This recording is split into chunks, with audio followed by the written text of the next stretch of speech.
Қайырлы күн достар, бүгін біз оңай әрі тез жасалатын салат дайындайтын боламыз.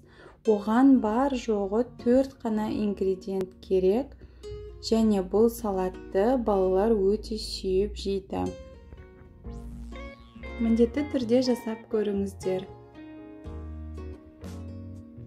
Бізге қажет заттар: кукуруз, жұмыртқа, қайнатылған краб таяқшалары, қияр және майонез. Ең бірінші қиярымызды алып, ұзынша кесіп, 4 бұрышты формада турап шығамыз.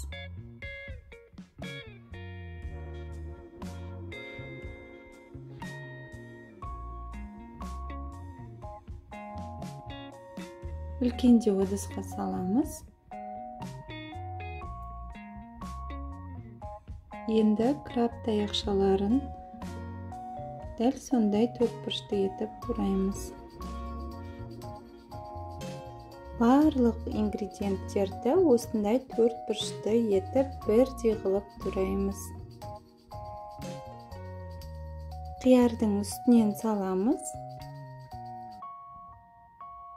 Сонан соң қайнатылған жұмыртқамызды тураймыз.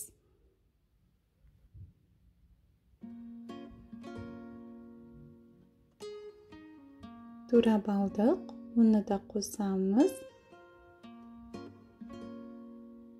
Ең соңында консервленген кукурузды саламыз.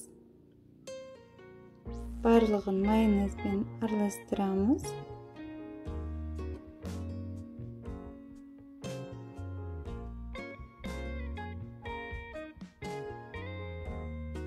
Мінекей, осындай салат шығады бізде. Ал салатымыз дайын. Оңай, тез жасалатын салат. Дәмі өте ерекше болады. Бұл салат сіздердің сүйікті салаттарыңыз болатынына сенімдімін. Сіздермен болған Ботафуд ас болсын.